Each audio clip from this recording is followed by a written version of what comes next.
अस्सलाम वालेकुम दोस्तों, क्या हाल है? पिछली दफ़ा हम लोग एनर्जी के बारे में बात कर रहे थे और एनर्जी कंज़र्वेशन के बारे में बात कर रहे थे और देख रहे थे कि एक हम इक्वेशन लिख सकते हैं जिसे हम कैलकुलेट कर सकते हैं एक एनर्जी पुराने टाइम पे और नए टाइम पे, और हम देखते हैं कि दोनों इक्वल हैं। और हमने नोटिस किया था कि इस इक्वेशन में बहुत ज़्यादा टर्म्स हैं। उसमें थर्मल एनर्जी भी है, फिर इलास्टिक एनर्जी है, काइनेटिक एनर्जी है, पोटेंशियल एनर्जी है। तो पहले तो हमें ये टर्म्स काफ़ी डिफरेंट लगती हैं और लगता है कि सारी ही डिफरेंट है, लेकिन हम थोड़ा सा गौर करें तो हमें पता लगेगा ये टर्म्स इसमें कुछ पैटर्न है, इसमें कुछ कुछ चीज़ें सिमिलर भी हैं। फॉर एग्जांपल थर्मल एनर्जी क्या होती है? थर्मल एनर्जी वो होती है जो कि गर्मी जिसे कहते हैं, गर्मी की वजह से जो एनर्जी है, तो वो असल में हम अगर हम उसको गौर से देखें तो वो काइनेटिक एनर्जी की दूसरी फॉर्म है। काइनेटिक एनर्जी एटम्स की है। अगर एटम्स जब कोई चीज़ गर्म होती है, उसके अंदर अंदर जो एटम्स या मॉलिक्यूल्स होते हैं वो काफ़ी तेज़ी से हिल रहे होते हैं, हरकत में होते हैं। तो उन एटम्स की या मॉलिक्यूल्स की जो काइनेटिक एनर्जी है वही उसी को हम थर्मल एनर्जी कहते हैं। सिमिलरली जो इलास्टिक एनर्जी होती है, अगर आप किसी रबर बैंड को खींचें ज़ोर से तो उसमें एनर्जी स्टोर हो जाती है। तो असल में अगर गौर से देखें तो वो उसके अंदर के जो स्ट्रक्चर होता है, उसके अंदर जो मॉलिक्यूल्स का स्ट्रक्चर होता है या जो उनकी इंटरेक्शन होती है वो चेंज हो जाती है, और उसकी वजह से इलेक्ट्रिकल पोटेंशियल एनर्जी और काइनेटिक एनर्जी होती है। तो इलास्टिक एनर्जी एक्चुअली इलेक्ट्रिकल और काइनेटिक एनर्जी का मिक्सचर है। फिर हम देखते हैं न्यूक्लियर एनर्जी के बारे में। न्यूक्लियर एनर्जी भी एक टर्म है एनर्जी की इक्वेशन में कि वो भी मतलब जो टोटल सम है एनर्जी की वो कंजर्व होती है। तो अगर अगर हम देखते हैं जिस तरह यूरेनियम बॉम्ब है, वो यूरेनियम एक हैवी एलिमेंट है, वो दो एलिमेंट्स में स्प्लिट होता है। तो जो उसके रिजल्टेंट एलिमेंट होते हैं या न्यूक्लियाई होते हैं, उनका जो एनर्जी है उनकी थोड़ी सी कम होती है यूरेनियम की एनर्जी से। तो जो डिफरेंस है उन दोनों का, वो बेसिकली हीट और लाइट और बेसिकली तवानाई की फॉर्म में रिलीज़ हो जाती है। तो ये प्रिंसिपल है एटम बॉम्ब के पीछे या न्यूक्लियर बॉम्ब के पीछे कि आपकी जो इक्वेशन है उसमें आपका जो यूरेनियम है वो टूट रहा है, दो छोटे एलिमेंट्स में जा रहा है और मल्टीपल छोटे एलिमेंट्स में प्रॉब्ली जा रहा है, और उसमें जो राइट साइड इक्वेशन का है उसमें थोड़ी सी कम एनर्जी है लेफ्ट से, और जो रिजल्टेंट एनर्जी है वो बेसिकली हीट और लाइट की फॉर्म है, तभी तो वो इतनी ज़्यादा तबाही कर सकता है। तो अब हम बात करते हैं कि इस एनर्जी कंजर्वेशन लॉ की यूज़फुलनेस, यानी इसकी क्या फ़ायदे हैं, इसको हम क्यों पढ़ें, इसको पढ़ने का क्या फ़ायदा है। तो एक तो आपको सिंपल मिसाल देता हूँ। ये आपने देखा होगा, लीवर एक चीज़ होती है। अगर आप लंबा सा कुछ मतलब लोहे की कोई चीज़ डालें, उसे आप थोड़े से एफर्ट में कोई भारी सा लोड उठा सकते हैं। ये लोड इस तरफ है और आप एफर्ट इस साइड पे करें और नीचे एक पिवट है। तो अब हम देखते हैं कि ये एनर्जी की कंजर्वेशन इस लीवर पे किस तरह अप्लाई हो सकती है। अगर आप उसका सिंपल सा मॉडल यहाँ पे देखें, अगर लेट से 1 किलो का वेट इस तरफ है और यहाँ पे पिवट है और हम यहाँ पे कुछ एफर्ट डाल रहे हैं, उसको डब्ल्यू कह लो, जो कितना वेट हम इस साइड पे डालेंगे ताकि ये 1 किलो बैलेंस हो जाए। अगर ये वाला डिस्टेंस 1 मीटर्स है, 1 किलो का 1 मीटर्स है यहाँ से, और हमारा जो डिस्टेंस है वो 5 मीटर्स है। तो पहले तो हम देखते हैं कि एनर्जी की जो इक्वेशन है वो एनर्जी होती है बेसिकली हाइट टाइम्स वेट। तो अगर हम थोड़ा सा मूवमेंट, अगर हम इस सीसॉ को बैलेंस करें या लीवर को बैलेंस करें ताकि उसमें जितना 1 kg अगर थोड़ा सा ऊपर जाता है तो W kg जो है थोड़ा सा नीचे आए, तो एनर्जी पहले और बाद की इक्वल हो, तो उस वो इम्प्लाई करती है। अगर आप इक्वेशन देखेंगे, W × 5 = 1 × 1, तो जो W है वो 1/5 है। तो यानी हम 1/5 फोर्स लगा के लीवर की एक साइड पे 1/5 फोर्स लगा के 1 किलो उठा सकते हैं। यानी हम बहुत कम फोर्स लगाएं, 5 टाइम्स कम फोर्स लगाते हैं लेफ्ट साइड पे, और हम राइट साइड पे वो भारी वेट उठा सकते हैं। तो ये एक एग्जांपल वो देता है कि किस तरह हम कैसे हम एनर्जी की कंजर्वेशन को लीवर के ऊपर अप्लाई कर सकते हैं।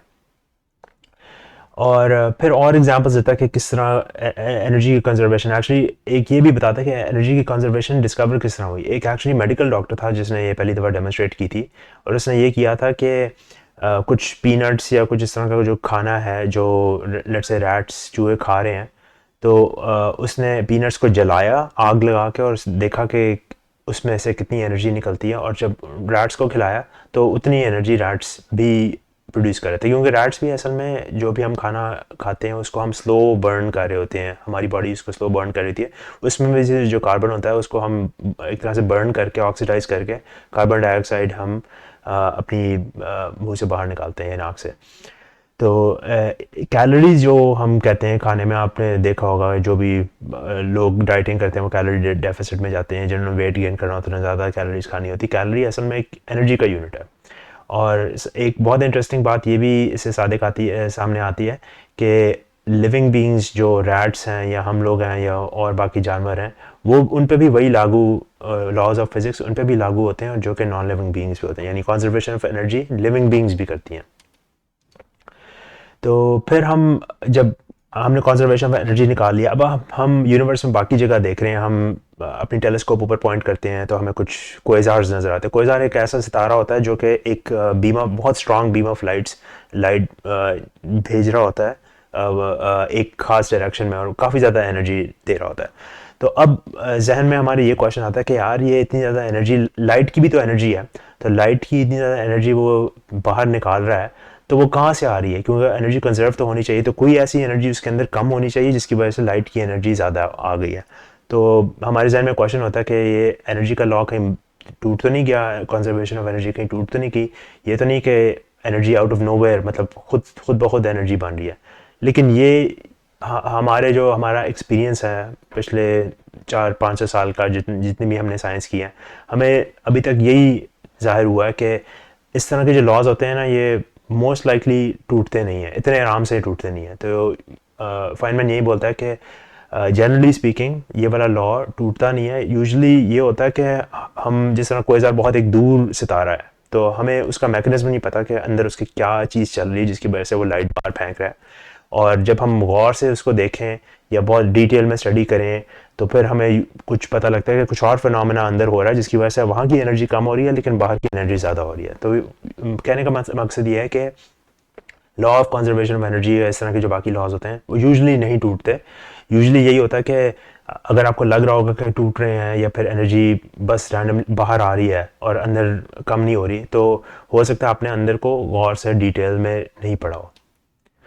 तो इसका एक और भी एग्जांपल देता है, एक न्यूट्रॉन जो है वो प्रोटॉन और इलेक्ट्रॉन में डिसइंटीग्रेट हो सकता है। तो जब आप केयरफुली इनकी एनर्जी मेजर करें, न्यूट्रॉन की एनर्जी मेजर करें, प्रोटॉन की और इलेक्ट्रॉन की एनर्जी मेजर करें, तो आपको लगेगा कि प्रोटॉन और इलेक्ट्रॉन की जो एनर्जी है जब उसको आप कंबाइन करेंगे तो वो थोड़ी सी न्यूट्रॉन से कम है। तो इस पे फिर एक साइंटिस्ट जो है बोहर, जिसने एटॉमिक मॉडल बनाया था, बोहर ने कहा कि हो सकता है कि एनर्जी सिर्फ स्टेटिस्टिकली कंजर्व हो रही हो, यानी कि ऑन एवरेज कंजर्व हो रही हो, लेकिन हो सकता है कुछ कुछ इंटरेक्शन में नहीं हो रही हो कंजर्व। लेकिन एक और साइंसदान था पॉली, उसने कहा नहीं, एनर्जी कंजर्वेशन जो है छोटे स्केल पे भी लागू होती है और बड़े स्केल पे भी लागू होती है और स्टेटिस्टिक नहीं है, ये एग्जैक्ट है। तो फिर उसने प्रपोज किया कि हो सकता है कि ऐसी चीज़ यहाँ से निकल रही हो जिसको अभी हम देख नहीं सकते, मेजर नहीं कर सकते, लेकिन उससे एनर्जी बैलेंस हो जाती है। तो उसका नाम लोगों ने एंटी न्यूट्रिनो रखा। तो बाद में पता लगा कि एक्चुअली एंटी न्यूट्रिनो एग्जिस्ट करता है और उसकी वजह से ये इक्वेशन बैलेंस हो जाती है। और ख़ाली हम लोग ये नहीं कह रहे कि खाली हमने एनर्जी बैलेंस करने के लिए एक चीज़ डाल दी है, वो असल में एक चीज़ है, हमने उसको डिस्कवर किया, वो इंटरेक्ट भी करता है मैटर के साथ, काफ़ी वीकली इंटरेक्ट करता है, लेकिन उसकी वजह से ना सिर्फ एनर्जी कंजर्वेशन की इक्वेशन जो है वो पूरी हो जाती है, मोमेंटम की भी हो जाती है। तो इस तरह 2-3 और इक्वेशंस है वो कंजर्वेशन की वो भी पूरी हो जाती हैं। तो फिर वो कहता है कि हम इतने ज़्यादा कॉन्फिडेंट क्यों हैं कि ये जो एनर्जी और मोमेंटम और ये बाकी सारी जो कंजर्वेशन लॉज हैं उनके बारे में हम क्यों इतने कॉन्फिडेंट है कि ये कभी टूटते नहीं है? क्योंकि आज तक जितनी भी हमने लैब में चीज़ें देखी हैं और इवन हमने यूनिवर्स में देखी हैं चीज़ें, तो वो इसी तरफ इशारा कर रही हैं कि एनर्जी कंजर्व हो रही है। तो इसलिए हम जब इतनी ज़्यादा ऑब्जर्वेशन हम देखते हैं, हम इधर तजर्बा कर रहे हैं, इधर भी कंजर्व हो रही है, इधर तजर्बा कर रहे हैं, उधर भी कंजर्व हो रही है, तो फिर हमें ये सारे जो ऑब्जर्वेशनल डेटा है, हमारे पास इतना ज़्यादा डेटा है जहाँ पे हम हर एक्सपेरिमेंट में ये कंजर्व होती है, तो फिर हम उसकी बेसिस पे हम कॉन्फिडेंट होते हैं कि कायनात के दूसरे कोने पे भी अगर कोई तजर्बा करेगा तो उधर भी एनर्जी कंजर्व होगी। तो एक इसमें इंटरेस्टिंग बात वो ये ज़ाहिर होती है कि इसकी वजह से हम एक प्रिडिक्शन कर सकते हैं। जब हमने इतने ज़्यादा ऑब्जर्वेशन देखे, हमने देखा इधर भी कंजर्व हो रही है, इधर भी कंजर्व हो रही है, तो हम कह सकते हैं कि उस जगह पे कंजर्व होगी। और फाइनमैन कहता है कि यही तो वैल्यू है साइंस की, कि हम साइंस के थ्रू एक प्रिडिक्शन कर सकते हैं। हम ये कह सकते हैं कि हम ये तजर्बा करेंगे फ्यूचर में और वहाँ पे एनर्जी कंजर्व होगा। तो यूज़फुलनेस किसी चीज़ की जो भी होती है वो बेसिकली प्रिडिक्टेबिलिटी की होती है। अगर तो हम कह दें कि अगर साइंस इस तरह की स्टेटमेंट बोल दे कि यार मैंने जितने भी तजर्बात किए हैं अभी तक उसमें एनर्जी कंजर्व हो रही है, लेकिन हाँ मैं ये नहीं कहूँगा कि आगे भी कंजर्व होगी। तो अगर आपने ये स्टेटमेंट बोल दी, ये तो काफ़ी यूज़लेस सी स्टेटमेंट है। इसने इस स्टेटमेंट में आपने सिर्फ बताया कि जो पहले चीज़ें हुई हैं, आप फ्यूचर के बारे में कोई प्रिडिक्शन नहीं कर रहे और आप उसको उसकी यूज़फुलनेस नहीं है ना। अगर कोई चीज़, अगर आपने कोई चीज़ पढ़ी है किताब में जो सिर्फ पास्ट के बारे में डिस्क्राइब करी, माजी के बारे में डिस्क्राइब करी है, उसका इतना फ़ायदा नहीं है। फ़ायदा असल में उस चीज़ का होता है जिससे आप फ्यूचर को प्रिडिक्ट कर सकें। आप कह दें कि हाँ मैंने इस लेबॉर्ट्री में देखा कि ये इस तजर्मे में एनर्जी कंजर्व हुई है, इधर भी कंजर्व हुई है, तो अब मैं कल को रॉकेट लॉन्च करूँगा तो मैं असूम करूँगा कि एनर्जी उधर भी कंजर्व होगी और उसकी वजह से मैं ऊपर सैटेलाइट भेज सकूँगा। तो इसका जो इम्प्लीकेशन ये है कि साइंस हमेशा थोड़ी सी अनसर्टन होती है, क्योंकि हम हमेशा एक चीज़, फ्यूचर की चीज़ के बारे में बता रहे होते हैं, बात कर रहे होते हैं। तो हो सकता है कि कल को वो कंजर्व ना हो। अभी तक वैसे जो भी चीज़ें हमने देखी हैं वो हमें लग रहा है कि एनर्जी कंजर्व्ड है। तो लेकिन फाइनमैन ये कहता है कि ये एसेंस ऑफ साइंस है, ये साइंस की स्पिरिट है, साइंस का मतलब ये मजमुआ है कि साइंस का यही असूल है कि हम हमेशा एक प्रिडिक्ट करते हैं, हम पेशन गोई करते हैं कि जब हम ये तजर्बा करेंगे तो इसमें भी एनर्जी या मोमेंटम या जो भी चीज़ें हमें लगता है कि कंजर्व होंगी वो कंजर्व रहेंगी।